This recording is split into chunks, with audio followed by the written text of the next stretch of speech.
All right, guys, welcome back to NVS Rides.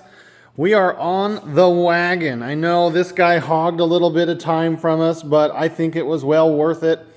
This weekend didn't go quite as planned, so to end it off, I went and took this thing for a ride, and it was flawless. So with that, we're back on the wagon.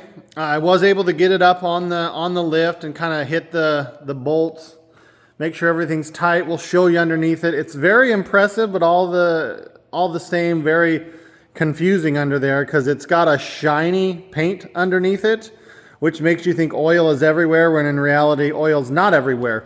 We're still going to have some wires to tie up under the engine bay here. Like I said in the previous video of this, whoever did this just did a very poor job of wiring, meaning they didn't use any connectors, tape, anything like that, no solder, nothing. So we're going to have to go back through here and just clean up a few odds and ends. The engine itself, that wiring and that harness, that is good to go. I did take a look at that one. We're good on that. It's the little odds and ends that were with the car already. So with that, let's get this car up in the air and I'll show you what I mean about underneath and kind of what we checked before we take it out for a spin.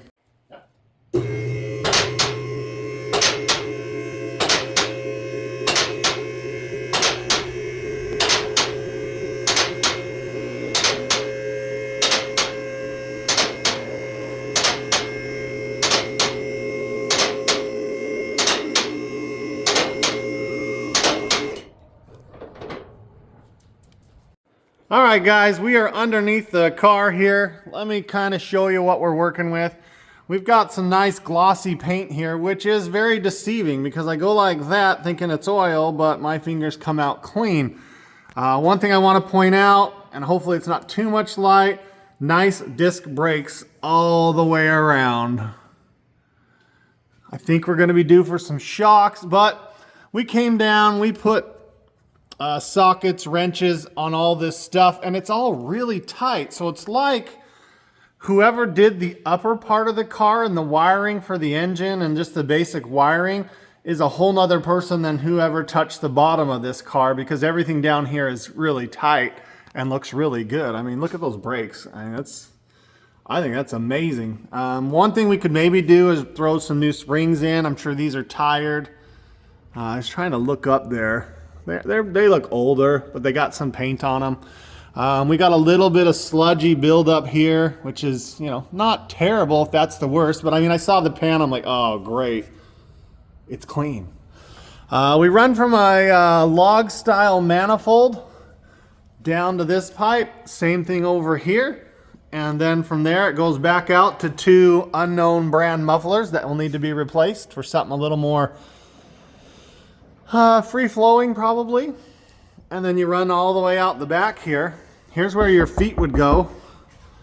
Again here, these are not drilled or slotted in the back, but they are disc. Shocks, I believe they are worn out a little bit.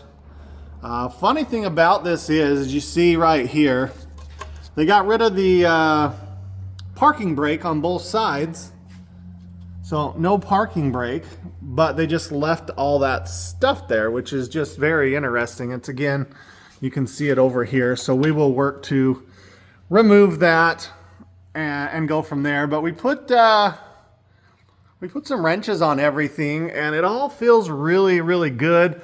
The floor is all really solid. I hope you guys can see it and it's not so shiny that it's annoying. But there's just little odds and ends here. Like I see that and I'm like, okay, nope, not greasy, not oily. One thing we would like to do, like I said, the mufflers, I think we're gonna have to do the seal here at the front of the rear axle. So that rear main seal, looks like we're just seeping just a little bit. But overall, I mean, they painted the muffler here too, which just makes me think that oil went all over. But overall, it's really solid. It's a very clean car, especially under here. We'll have to turn our attention to the engine bay, a lot of the wiring in the cab or the dash area. Seems like it's going to need some work here. Like, look right there. That's kind of what we're dealing with, just some small surface rust where it hasn't been coated already. I'm not sure if they use an air gun. aerosol or what, but the whole thing is coated really nice. I just hope it's not hiding too much. And I don't think it is. We need some reverse lights there. We'll see if we can find those. But I mean, overall, the car is just... Let me walk you around. We got a little overspray there. We can paint that black and it'll be good. The car is just really pretty clean all the way around for being a huge boat and sitting super low. Really a nice ride. I mean, I haven't looked at the other side yet. Just a little dirty on the bottom here. But overall, you got maybe a little bit of gunk on the bottom of that door. Well, that's a lot of metal to keep nice too. So this was an Alabama car. We have the original Alabama plate, which is kind of awesome. I think it's really cool that the fuel tank's there, but the sad part about it being right there is it's not very big, and this is a big car to get moving. So hopefully that LS is pretty fuel efficient. I mean, all you got to do when you get under here is just take your time, check stuff. I mean, my big things was I wanted to check the shocks, the sway bar, just all these pieces, and just make sure everything was at least tight. I'm not trying to over crank it. I just want to make sure it's tight and put together, that there's no crazy gaps, that we don't have a lot of bushings that are blown out. And everything down here looks good. And then I started looking up here and everything up there looks good. So I think we're gonna be ready to go for our first cruise very soon. We'll probably do an oil change because the guy didn't know when it had been done. So we'll do an oil change. I like that. That started to be a cakewalk to get to. But yeah, we'll do an oil change and then we'll get you guys out in this thing. I will just kind of give you one more pass down here to see how clean this is. I mean, everything you're seeing, like, look, you see that? You think it's oil covered? It's not. It's a little dirt, but yeah, just little odds and ends. This one will probably not be terrible, but it may not be as fun as we hoped.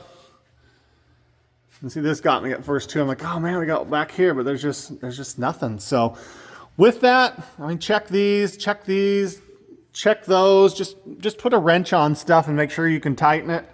If you can't tighten it, then it's probably good to go, and you are ready for the next adventure. So let's go ahead. We'll get this thing down, and then the next time you see it, we'll either be tackling a little wiring and a few odds and ends, or take it out on the road. If you can, hit that thumbs up. There's not very many of these online, so hopefully you guys like this little more rare car. We'll see you on the next one.